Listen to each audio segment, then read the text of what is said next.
Pasukan Ukraina mengalami kekalahan besar saat mencoba memasuki Zersinix dari 3 arah sekaligus.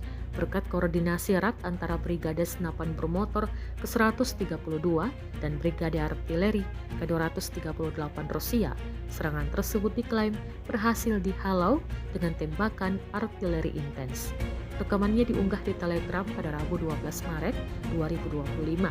Saat pasukan Ukraina mendekati kota, artileri Rusia menciptakan neraka di medan perang, menghancurkan sejumlah besar personel dan peralatan militer lawan, kata Rusia.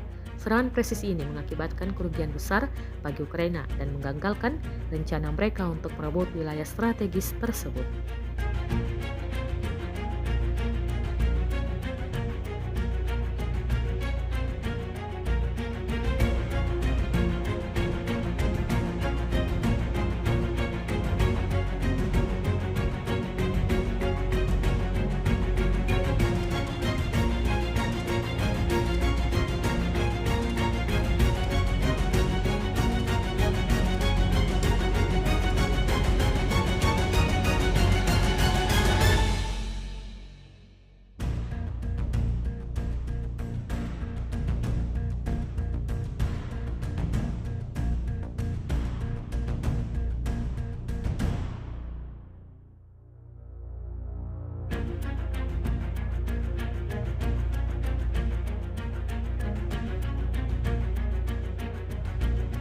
Download Tribun X sekarang, menghadirkan lokal menjadi Indonesia.